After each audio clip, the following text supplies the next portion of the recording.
Social media पर जैन समाज के सबसे लोकप्रिय जैन न्यूज़ चैनल महालक्ष्मी की ओर जो खबरों के अलावा बहुत कुछ देता है, अरे दिलों के अंदर पहुंच के दिल की बात करता है। सुबह 8 बज रहे सादा जैन आज की शुरुआत करता है। ज्येष्ठ शुक्ल चतुर्थी का दिन है आज। सभी जानते हैं हमारे 15वें तीर्थंकर का मोक्ष कल्याण है। आज बात करेंगे उसकी, पर आज कुछ खास बात करते हैं। अपने आचार्य श्री विद्यासागर जी गुरु जी का चरित्र के बारे में बहुत सुने संस्मरण। चैनल महालक्ष्मी कम से कम 30-40 एपिसोडों में जानकारी दे चुका है। आचार्य श्री शांति सागर जी के बारे में औरों के बारे में आज ऐसे ही एक चरित्र के बारे में बात कर रहे हैं आपसे। आज से 166 साल पहले की बात कर रहे हैं आपसे, कुछ खास बात कर रहे हैं। पश्चिम ले चल रहे हैं हमको, महाराष्ट्र के सांगली जिले के एक छोटे से गांव अंकली की बात करते हैं आपसे। हाँ, तब उसके मुखिया थे शंकर गौंडा जी। खेती करते थे और फिर दिन आया वाला भाद्रपद शुक्ल की चतुर्थी का, सन 1866 ईस्वी की बात कर रहे हैं, जब उनके घर पोते की किलकारियाँ गूंज गई और नाम रखा गया, उनका नाम शंकर और पोते का नाम रखा गया शिव। सब हैरान थे। वैसे वहाँ पर ज़्यादातर लोग हिंदू संप्रदाय के थे और जैन भी हैं इस गांव के अंदर।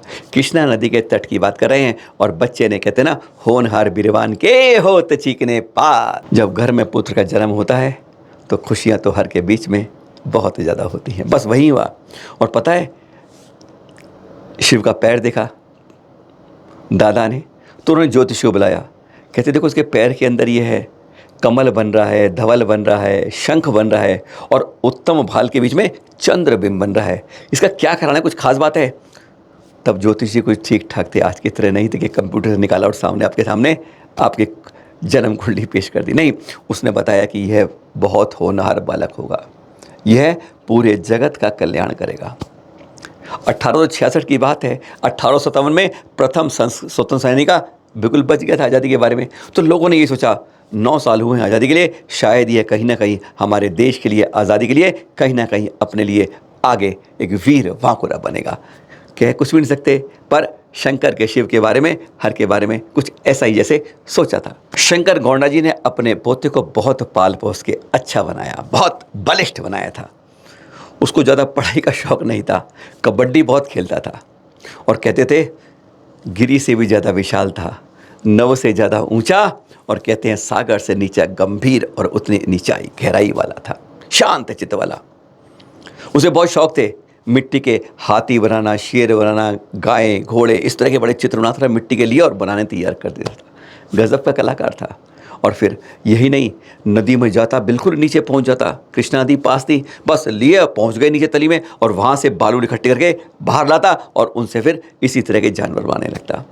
लोग उसको देखकर, उसकी कला को देखकर हैरान हो जाते। इतना बलिष्ठ, सच में वह सचमुच जैसे शिव लगता। बहुत दम था, बलिष्ठ था। अरे नाश्ते की बात करें आप, जैसे आचार्य श्री विद्यासागर जी ना, बचपन में खूब चटपटा, नमक कम तो हटाओ, मीठा कम हटाओ और सब कुछ लाओ, और फिर एक समय पर कुछ छोड़ देते हैं। बस ऐसे ही शिव था।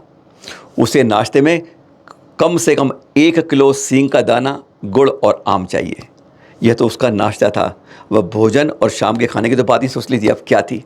बड़ा ज़बरदस्त। नारियल लिया और हाथ में लिया, यूँ करके फोड़ देता था। एक बार ऐसा क्या हुआ कि पड़ोस से एक गांव वाले से एक बच्चा आया, बालक आया, नदी में स्नान करने लगा और स्नान करते करते डूबने लगा। दूर से भागता शिव आया, ऊपर से छलांग मारी और बच्चे को बचा लिया और उस दिन से तो वह सबका लोकप्रिय बन गया शिव। इस शिव गौंडा की कथा जीवन की बहुत रोचक है। विश्वास कीजिए, अभी वह गृहस्थी था। हाँ, एक बहुत बड़े संत की बात कर रहे हैं, लेकिन जब वह गृहस्थ था, उसके मुख से जो निकलता बात सही हो जाती। उनके गांव के अंदर अकलिंग में बहुत छोटा सा जिनालय था, आदि नाथ जी का और पार्श्वनाथ जी। वो कहते हैं एक बड़ा चितालय बनाना है मुझे, शिखर युक्त मंदिर बनाना है, पर जगह चाहिए उसके लिए। एक बूढ़े ब्राह्मण थे, वृद्ध हो चुके थे और उन्होंने कहा नहीं तेरे संतान होगी। कहते हैं उनका यह कहना ही इतना फल फूल गया कि उसके बुढ़ापे में संतान हो गई। वह इतना खुश हुआ कि उसने अपनी ज़मीन मंदिर के लिए दे दी। इस तरह के बहुत कार्यकर्ता, उसके मुख से जो निकलता वह बात सत्य होने लगती। लोग उसको देखकर हैरान हो जाते कि कैसा बालक है और क्या यह युवा होकर क्या बने। खेती करता था और रहट में क्या है, 2 बैल लगते जुटते हैं ना, जैसे मानो वो खींचते, जब देखता है एक बीमार है, खुद ही कंधे पर लेके रहट में जुए को लेकर, जुआ कहते हैं उसे जो रहट होती है, और लेकर जुट जाता। यानी एक बैल की तरह बलशाली था शिवगोंडा बहुत वीर और चिंतन वाला था शिवगोंडा। एक बार महाराष्ट्र में बहुत ज़बरदस्त अकाल पड़ा, दाने दाने पे लोग भी लग गए, गरीब हाय हाय मरने लगे और वहाँ के सेठ साहूकारों ने अपने अन्न को अपने गोदाम में बंद करे रख लिया। बहुत से लोग शिवगोंडा के पास आए कि बेटा बेटा बताओ कुछ इलाज, हमें भूखे मर रहे हैं, कुछ खाना चाहिए। तो उसने कहा खोल दो दरवाजे गोदामों के और जितना चाहिए तुम अपने भूख पेट परिवार के लिए ले लो। बात बिगड़ गई, अदालत में सेठों ने केस कर दिया शिवगोंडा के खिलाफ। और जब अदालत ने सुना कि उसने अपने लिए एक दाना नहीं लिया, उन्हें गरीबों की जान बचाई, ऐसे अदालत भी उसकी प्रशंसा करने लगी और उस मुकदमे से सेठों की ही बदनामी हो गई। क्या गजब की बात थी, क्या कर्तव्य निभाता था शिवगोंडा उस युवापन में भी। शिवगोंडा खेती करता था पर स्वाध्याय का बहुत प्रेमी था। युवा था, 4-4 किलोमीटर भाग जाता था उस गाँव के लिए, घंटों स्वाध्याय करता और आ जाता, फिर अपने खेत में आम के पेड़ के नीचे बैठ जाता और उसका चिंतन करने लगता। अब लोग समझने लगे थे यह तो धर्म की रास्ता पर बढ़ रहा है। और जब वो चिंतन करता तो उसने देखा एक दिन कि उसके गांव खेत में रोज़ की बात हो गई थी, अब तो पक्षी आ रहे हैं, आम खा रहे हैं। किसान आते पास पास, ए भाई शिव शिव उठ उठ उठ, क्या कर रहा है तू, यहाँ बैठा सोच रहा है, क्या सोच रहा है, फालतू सोचता रहता है, तेरे सारे खेत को देख, सारे आम तेरे खाते जा रहे हैं। वो मुस्कुरा के कहता, ए भाई भूखे हैं बेचारे, यह उनके नसीब का है और जो मेरे भाग्य का है मुझे मिलेगा ही। जानते हैं अब क्या होता है, जब फसल कटती थी, आम निकलते थे या कोई भी फसल निकलती थी, तोली जाती थी, उसके खेत की फसल अन्य खेत से 1.5 गुना निकलती थी। सारे किसान हैरान होते थे, अरे कैसा है शिव, सारी फसल बर्बाद कर देते हैं पक्षी, तब भी 1.5 गुना फसल, हतप्रभ हो जाते थे उसके ऊपर। शिव का कोई जवाब नहीं था, खेत में रहता था। उसने देखा कि खेत में एक बार एक कोई आगे उसके ईख की चोरी कर रहा है, निकाल रहा है गन्ने, 2-4 निकाल लिए। उसने कहा भाई चोरी क्यों कर रहे हो। उसने साफ कह दिया, कपकपाते हाथ से कहा कि मेरा बहुत भूखा हूँ, मेरे परिवार को कमाने के लिए कुछ नहीं है, बस 4-5 गन्ने लेकर जा रहा हूँ, कम से कम 2 दिन से खाया नहीं है, उनका पेट भर लूँगा। शिव ने क्या किया, 2 डंडे नहीं मारे जो आज के लिए होता है, उसने 20-25 गन्ने और निकाले, उसके हाथ बांधे अपने, उसके बांध के उसके हाथ में थमा दिए और कहा देख चोरी कभी मत करियो, मांग कर हमेशा ले लेना, पर हाँ तेरे परिवार चलाना है, कल से तू मेरे खेत पे आके काम करना। वह पैरों पर लिपट गया। ऐसा था शिव। बचपन में जन्म के समय ज्योतिष ने गलत नहीं कहा था, वह जगत का कल्याण करेगा, और अब साफ दिखने लग गया था। वहाँ थे भट्टारक जिनसेन, उनसे उन्होंने शुल्लक दीक्षा ले ली शिवगोंडा में। बताएंगे आपको, लेकिन देखा कि ये तो ऐसे ही है। कहाँ जिनसेन का चरित्र उन्होंने पढ़ा, निर्ग्रंथ रहे, दिगंबर मुनि होते हैं और ये ऐसे रहते हैं। और फिर क्या है, एलक दीक्षा उन्होंने स्वयं ले ली। और उसके बाद आया मंगसरी शुक्ल की द्वितीया थी, 1913 ईस्वी, कुंथलगिरी के चले गए पहाड़ पर, कोई साथ नहीं, कोई गुरु नहीं। कहते गुरु भी तो योग्यता वाला हो, इसे गुरु कहा जाए। विश्वास कीजिए, हाँ तीर्थंकर ओम नमो सिद्ध करके सिद्धाल तप पे लड़के बैठ जाते हैं।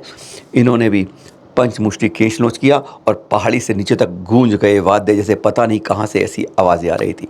और इन्होंने स्वयं मुनि दीक्षा ले ली।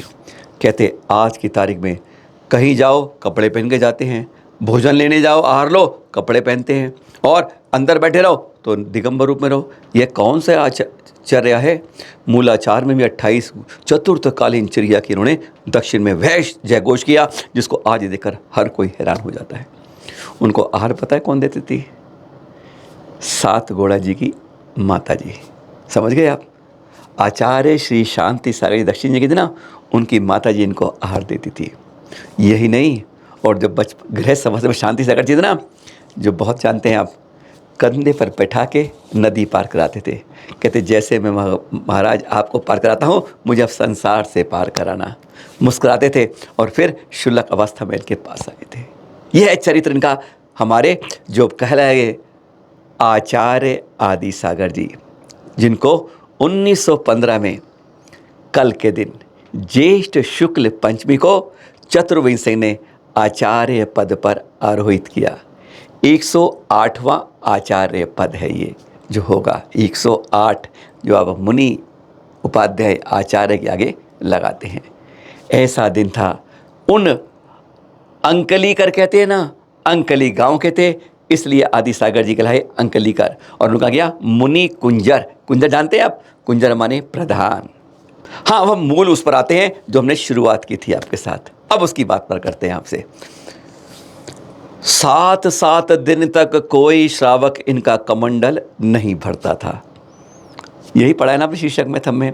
आप सोच रहे होंगे पिछले 8-9 मिनटों के बताया तो है नहीं इसके बारे में। जी हाँ, ऐसी सख्त चर्या थी।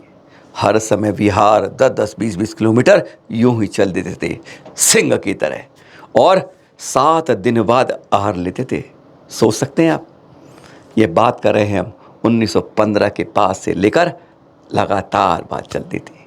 7 दिन बाद स्पष्ट आहार, कभी 6 दिन उपवास, 9 दिन उपवास, ऐसे क्रम था उपवास का। और फिर एक बार ही कमंडल भरता था आहार के समय। 7 दिन उसी से चर्या चलती थी। ऐसा चारित्र किसी मुनि का निकट भविष्य में आज तक नहीं देखा। कितना कंट्रोल जल के संयम के लिए।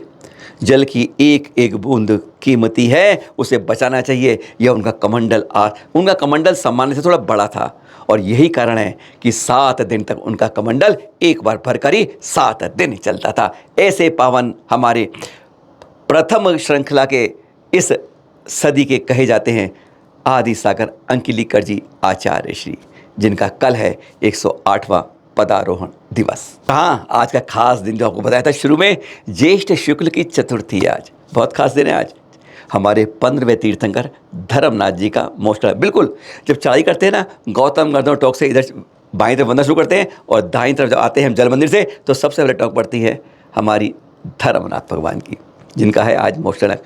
अपराह्न काल के प्रत्युष वेला में आज ही के दिन 801 महाव्यात एक समय में सिद्धालय पहुंच जाते हैं। और इसी सुदत्त वरकूट से 29 कौड़ा कौड़ी 19,09,09,795 महानुराज भी सिद्धालय गए हैं। और इस कूट की निर्मल भावों से वंदना करने से 1 करोड़ पुरुषद उपवास का फल मिलता है। ऐसे पावन दिन, और कहिएगा हमारे 15वें तीर्थंकर श्री धर्मनाथ जी के मोक्ष कल्याण की, और हमारे मुनि कुंजर आचार्य श्री आदि सागर अंकलीकर जी महाराज के 108वें पदारोहण दिवस जो कल आ रहा है। बोलिए जय जय जय। आप सभी को सादर जय जिनेन्द्र।